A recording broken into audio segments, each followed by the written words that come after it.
O Presente dos Magos, de Henry, entrega a você em formato de audiolivro por meio de aventuras audíveis. $1,87.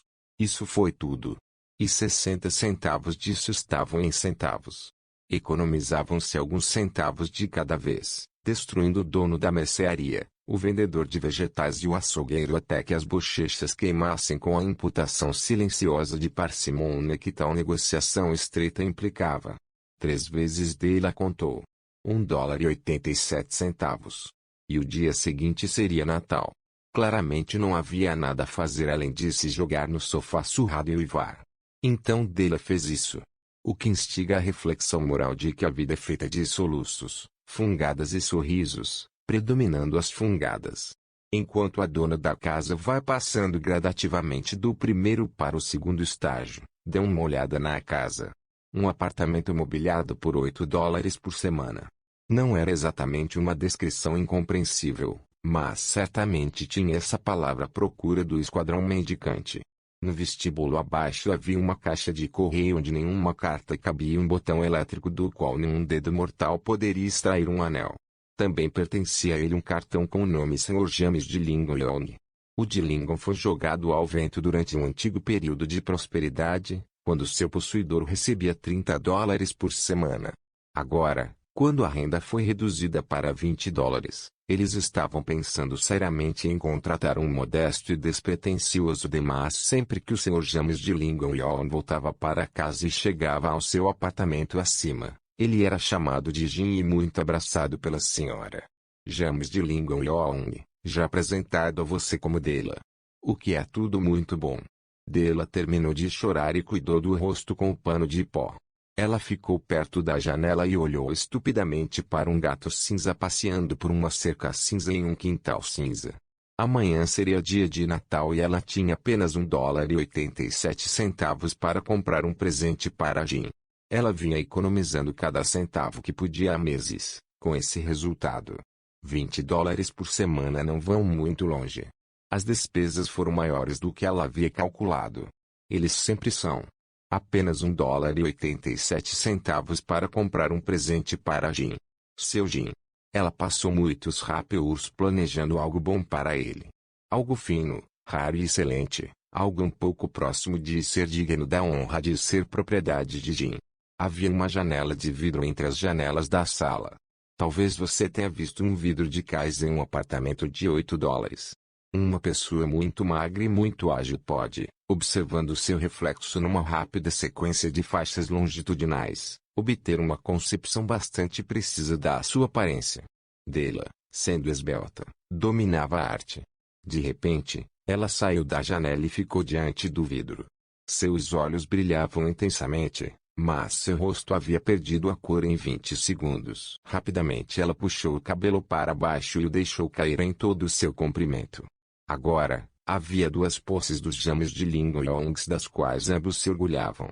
Um deles era o relógio de ouro de Jim, que pertencera a seu pai e a seu avô. O outro era o cabelo de Dela. Se a rainha de Sabá morasse no apartamento do outro lado do poço de ar, Dela algum dia teria deixado o cabelo pendurado na janela para secar, só para depreciar as joias e os presentes de sua majestade. Se o rei Salomão fosse o zelador, com todos os seus tesouros empilhados no porão, Jim teria puxado o relógio toda vez que passava, só para vê-lo arrancar a barba por inveja. Então agora o lindo cabelo de Dela caía sobre ela, ondulando e brilhando como uma cascata de águas marrons. Chegava abaixo do joelho e era quase uma peça de roupa para ela. E então ela fez isso de novo, nervosa e rapidamente. Uma vez ela vacilou por 1 minuto e ficou parada enquanto 1 ou 2 lágrimas caíam no desgastado tapete vermelho. Vestiu sua velha jaqueta marrom, continuou seu velho chapéu marrom. Com um turbilhão de saias e com o brilho ainda nos olhos, ela saiu voando pela porta e desceu as escadas até a rua. Onde ela parou a placa dizia, Senhora Sofronia. Produtos para cabelos de todos os tipos. Um lance acima, Dela correu e se recompôs, ofegante. Madame, grande, branca demais, fria, nem parecia Sofronia. Você vai comprar meu cabelo?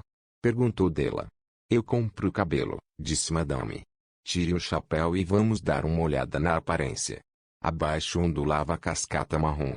20 dólares, disse Madame, levantando a massa com mão experiente. Dê-me isso rápido, disse Della. E as 2 horas seguintes passaram com asas rosadas. Esqueça a metáfora. Ela estava vasculhando as lojas em busca do presente de Jim. Ela finalmente encontrou. Certamente foi feito para Jim e mais ninguém. Não havia outro igual em nenhuma das lojas, e ela virou todos eles do avesso. Era uma corrente de platina de desenho simples e casto, proclamando adequadamente seu valor apenas pela substância e não pela ornamentação meretriz, como todas as coisas boas deveriam fazer. Foi até digno de Tiwat. Assim que o viu, soube que devia ser de Jim. Era como ele. Tranquilidade e valor, a descrição aplicada a ambos. 21 dólares foram tirados dela e ela correu para casa com os 87 centavos. Com aquela corrente em seu relógio, Jim poderia ficar devidamente preocupado com o tempo em qualquer empresa.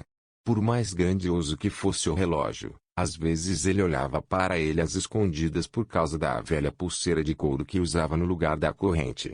Quando Della chegou em casa, sua embriaguez deu lugar à prudência e à razão. Ela pegou os modeladores de cabelo, acendeu o gás e começou a trabalhar reparando os estragos causados pela generosidade somada ao amor. O que é sempre uma tarefa tremenda, queridos amigos, uma tarefa gigantesca. Em 40 minutos, sua cabeça estava coberta por cachos minúsculos e rentes, que a faziam parecer maravilhosamente com uma estudante que faltava às aulas. Ela olhou para seu reflexo no espelho longa, cuidadosa e criticamente. Se Jim não me matar, ela disse para si mesma, antes de me olhar pela segunda vez, ele dirá que pareço uma corista de Coney Island. Mas o que eu poderia fazer? O que eu poderia fazer com $1,87? Às 7 horas o café estava feito e a frigideira no fundo do fogão estava quente e pronta para cozinhar as costeletas.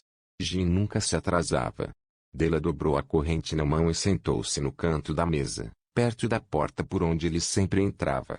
Então ela ouviu os passos dele na escada do primeiro andar e ficou branca por um momento. Ela tinha o hábito de fazer uma pequena oração silenciosa sobre as coisas mais simples do dia a dia, e agora sussurrava, por favor, Deus, faço pensar que ainda sou bonita. A porta se abriu e Jim entrou e fechou. Ele parecia magro e muito sério. Coitado, ele tinha apenas 22 anos, e estava sobrecarregado com uma família. Ele precisava de um sobretudo novo e estava sem luvas. Jim parou diante da porta, imóvel como um seter ao sentir o cheiro de codorna. Seus olhos estavam fixos em Della, e havia neles uma expressão que ela não conseguia ler, e isso a aterrorizava. Não foi raiva, nem surpresa, nem desaprovação, nem horror, nem nenhum dos sentimentos para os quais ela estava preparada. Ele simplesmente olhou para ela fixamente com aquela expressão peculiar no rosto. Della saiu da mesa e foi até ele. Jim, querido, ela gritou, não me olhe desse jeito. Cortei meu cabelo e o vendi porque não conseguiria passar o Natal sem te dar um presente. Ele vai crescer de novo, você não vai se importar, não é? Eu simplesmente tive que fazê-lo. Meu cabelo cresce muito rápido. Diga Feliz Natal, Jim, e vamos ser felizes. Você não sabe que belo presente que tenho para você. Você cortou o cabelo? Perguntou Jim, laboriosamente, como se ainda não tivesse chegado a esse fato patente, mesmo depois do mais árduo trabalho mental. Cortei e vendi, disse Della. Você também não gosta de mim, afinal? Sou eu sem cabelo, não sou? Jim olhou ao redor da sala com curiosidade. Você disse que seu cabelo sumiu? Ele disse, com um ar quase de idiotice. Você não precisa procurar por isso, disse Della. Está vendido, eu lhe garanto, vendido e desaparecido também. É véspera de Natal, rapaz. Seja bom comigo, pois foi para você. Talvez os cabelos da minha cabeça estivessem contados, ela continuou com uma doçura repentina e séria, mas ninguém jamais poderia contar o meu amor por você. Devo preparar as costeletas, Jim. Fora de seu transe, Jim pareceu acordar rapidamente.